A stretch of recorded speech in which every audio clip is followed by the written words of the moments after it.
दोस्तों, एक लड़की जिस पर 6 आत्माओं के होने का दावा किया गया, लेकिन सच्चाई उससे भी ज्यादा डरावनी और भयानक है। सन 1976 ने इस लड़की की मौत ने दुनिया को हिला के रख दिया। इस लड़की का नाम था एनलिस मिशेल। एनलिस मिशेल का जन्म जर्मनी के रोमन कैथोलिक स्ट्रिक्ट फैमिली में हुआ था। घर के रूल बहुत सख्त थे।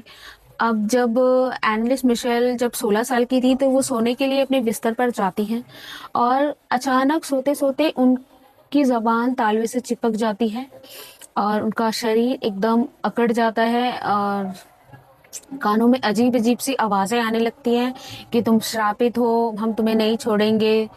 इस तरह की आवाजें, भयानक आवाजें उनकी कानों में गूंजती रहती है और वो बहुत ज़्यादा चिल्लाती है, मगर उनकी मुंह से कोई आवाज़ नहीं निकलती है, तो फैमिली वालों को नहीं पता चलता है। तो जब वो उठती हैं तो देखते हैं कि उनका बिस्तर जो है पसीने से भीगा हुआ है।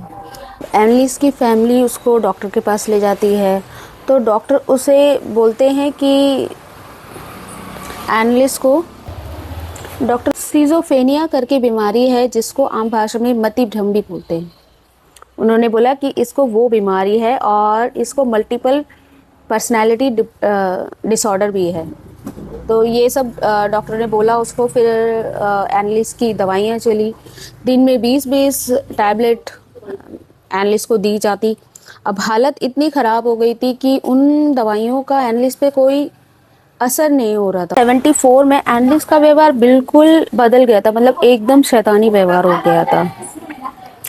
अब वह कभी मकड़ी को खाती, कभी कोयले को चबाती, कभी मतलब कीड़ों को खाती, पक्षियों, जिंदा पक्षियों को खा जाती, कभी दीवारों को नोचती। इस तरह से उसका व्यवहार हो गया था। अपने कपड़े फाड़ती। मतलब खाते खाते भी उसकी हालत बहुत ज़्यादा ख़राब हो गई थी। आखिरकार परिवार ने चर्च की शरण ली। चर्च की शरण ली तो ये सब आदतें एनलिस की मतलब चर्च में जो प्रीस्ट होते हैं उनको बताई गई। चर्च से प्रीस्ट आए, जिनके 2 प्रीस्ट को हायर किया गया एनलिस आता है, फादर अर्नेस्ट ऑल्ट और फादर एर्नोल्ड ट्रेंच। इन दोनों को बुलाया जाता है।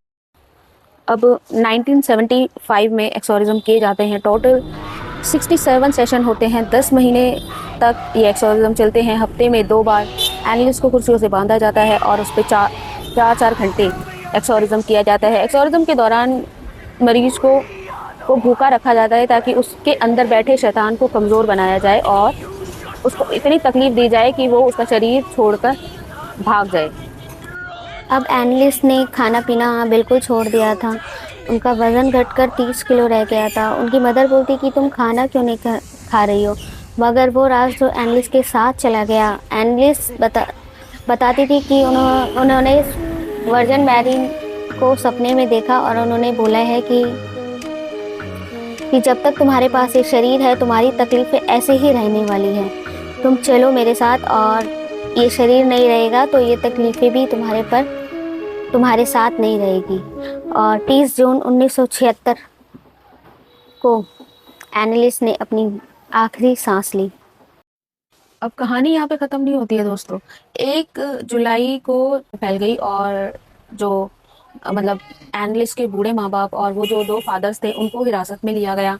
उन पे ये इल्ज़ाम लगाया गया कि अगर ये लोग लापरवाही नहीं करते और टाइम पे एनलिस का इलाज करवाते, उनको फूड पाइप के ज़रिए खाना दिया जाता है, तो वो आज ज़िंदा होती।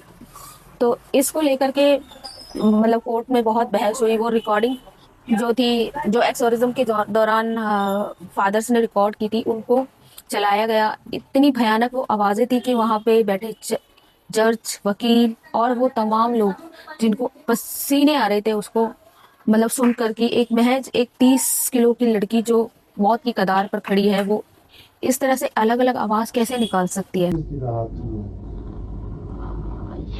Ich verspreche das so, dass ich in dem Wald rein bin. Ich trag dir die Rotznase noch so lang, bis es lebt wird. Saublöde Weib. Uns geht's kein zurück. Nee! In alle Ewigkeit! Sag mir den Namen. Ich, der Judas und der Nero, der Kain und der Hitler. Maxima. Dat is de 6e. Oh, die naam heb ik geloofd. बस उनके पास, priest के पास एक ही सबूत था, मगर court जो है भावनाओं पर फैसला नहीं सुनाते हैं। वो शैतान को साबित नहीं कर सकते हैं, वो लापरवाही को साबित करते हैं। वो लापरवाही को साबित करते हैं कि जो एनलिस की मौत है, जो भूख के कारण हुई, डिहाइड्रेशन के कारण हुई। और फिर फादर्स और एनलिस के माता पिता को 6 महीने की सज़ा होती है। वो सज़ा काटते हैं अपनी बेटी की मौत की।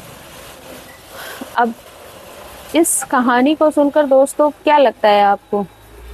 अगर इस दुनिया में भगवान है तो शैतान भी है। नमस्ते।